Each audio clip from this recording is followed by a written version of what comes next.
Oi, eu sou Camila Henriques e essa entrevista faz parte da cobertura do Feito por Elas da 49ª Mostra Internacional de Cinema em São Paulo. Eu tive a oportunidade de conversar com a cineasta turca Emine Yildrim há alguns dias depois da exibição do filme dela Apolo de dia, Athena de noite, que é um filme que fala de maternidade, mas toca em mediunidade, fala de herança ancestral de uma forma bem bonita e diferente. Ele acaba também sendo bastante político, de uma maneira que me surpreendeu bastante. E, enfim, vocês vão assistir agora essa conversa ou ouvir no podcast e espero que vocês gostem. I write for a website called Feito por Elas, which is made of female critics, and we talk a lot about women in film, whether it's directing, cinematographers, acting, and so watching this film, it rang very close to many of the themes that we have been discussing on the website, because it's a movie about motherhood in with a very creative take on it. And I want to talk to you about the main character. She's haunted, constantly haunted. It's really funny because at the very beginning we feel like she's traveling on her own. So I thought, it was going to be a movie about a woman traveling on her own and all the difficulties that ensues. But then we discover how she has a mediunity and how it's inherited. I feel like it's like such an interesting take on motherhood, and I want you to talk about how did you come up with that? Yeah, sure, absolutely. Well, I think it's I had a lot of ideas that came together while I was developing the screenplay. Now I realize, actually, I think deep down inside, I always thought, what would my own mother do if she had a parallel life, if she didn't have us, my sister and I. And that always brought this thought to me because she dedicated her whole life to us and my father. And on the other side, she's a very capable woman, and I know she had her own dreams. Yeah. And I think I actually realize this now, and I think that's one of the things I fed from, especially. And from that, it was always about, what is being a mother, and I'm against this whole sacred motherhood thing. Yeah. Which we have in our country, and I know that, in many places. And I think that this whole concept of sacred motherhood is only putting huge difficulties on women, and there's many forms of motherhood, and sometimes motherhood is fluid, sometimes it's biological, sometimes it's not. Yeah. And sort of that kind of feeling sort of inspired the movie, and it was always, and I think we wanted, my team and I, throughout the film, it was always about embracing these different kinds of beings of motherhood and different kind of being a woman. There's no one way to be a woman. There's no one way to be a mother. And that was always about, embracing all of them in the film. And also, in Turkey, like when you go back to its history, especially back to antiquity, even prehistory, Neolithic times, you see that we have actually many matriarchal culture. Yeah. Or perhaps matrilineal culture. And this feeling of matriarchy, is not just it's not just about this motherhood thing.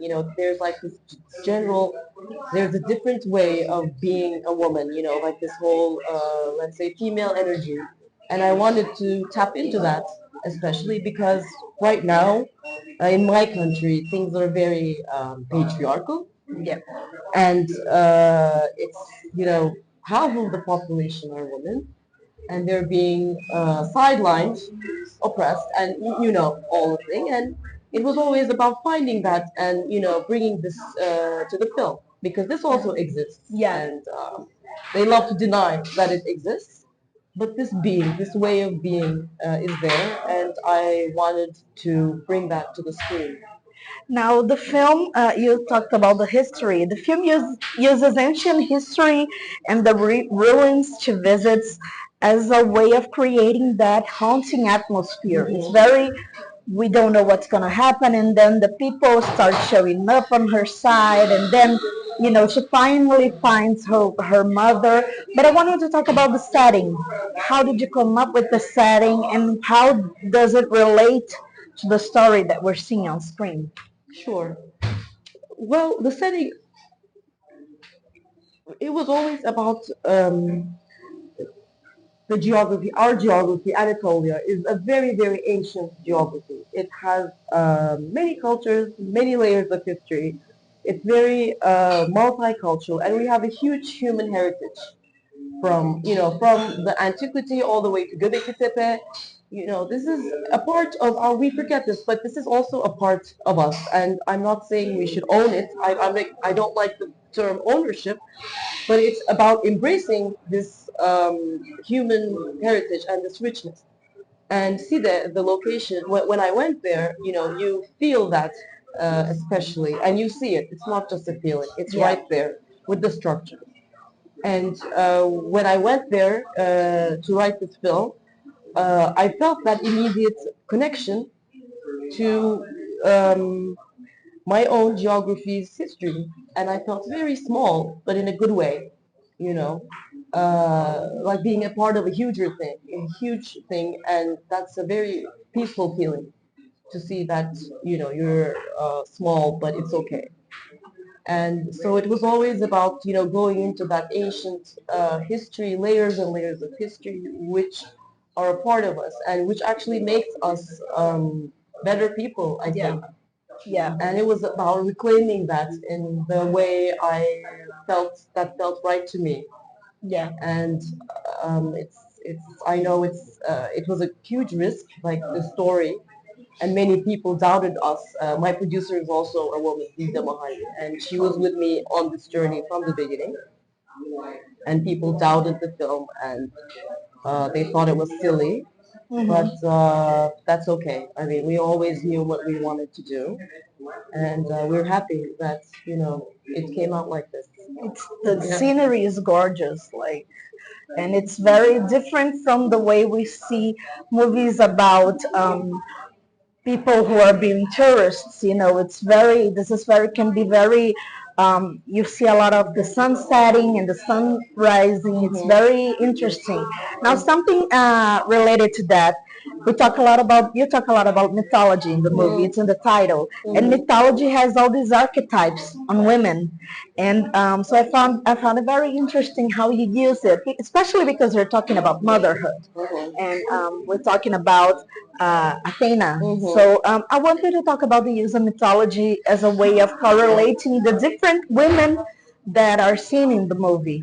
Yes, absolutely. Like you said, mythology was a big inspiration for the film. I myself am from the west coast of Turkey, so I grew up really close to all these sites of ancient ruins. And I also grew up with the book in the film, which is about the legends of Anatolia and mythology.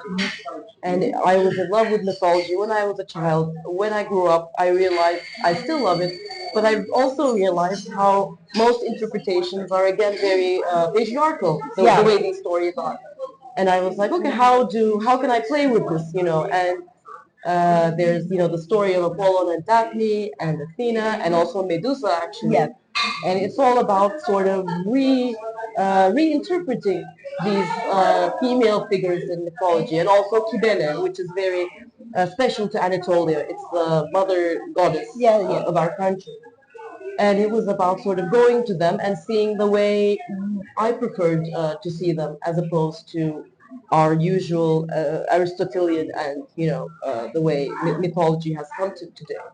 Yeah. Now, something that I really was surprised at the end of the film, when we discover the Hassan, Hussein, sorry, Hussein's past, and how you correlated to the women on the Plaza de Mayo in Argentina.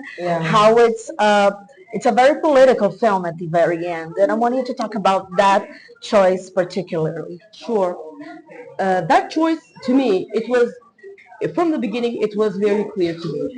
In its own way, to me, the film is in its whole political about how it relates to women, about how it pushes female agency, and how about it's actually about solidarity. And Hussein was always, he was always that guy who was there. He was always there for Daphne. He's just trying to be a good friend. And it's, people, I think, who are especially going after this political cause, it's not just about, to me, saying, didactic things about what should be and what should not be. It was always his being had to be political. Him as a human being, just being there with this woman, being her friend. And so at the end, a lot of people are surprised, but are not surprised when they realize who he is, that he is a lost soul of, from police brutality. And it was this. It was always there that this man had gone through huge loss and huge trauma, now as a ghost, but he's still holding on to it. His body, his mother didn't have the right to have his body. Absolutely, absolutely. And we're still struggling for this in Turkey. It's an issue that hasn't been solved yet. In Brazil, we had that too. Absolutely. So it's and about him. He's always he says to her sure his struggle continues, and that's why in a way he doesn't go to the other side, because it's on us for people like him to cross over.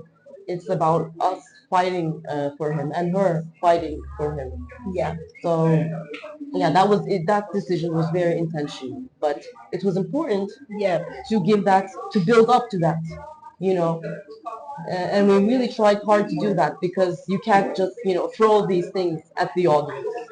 He had to be a part of the story and the narrative, and we got there. And when we realized who he is, it's a twist, but it's actually not a twist. It makes sense. Yes, it's like, of course, he's. Now, to end up things, in the end of every interview, we ask her, the women and the men that we have interviewed, for a recommendation of a film directed by a woman, and a woman director who has inspired you. Who has two or just one? It can be as many as you want.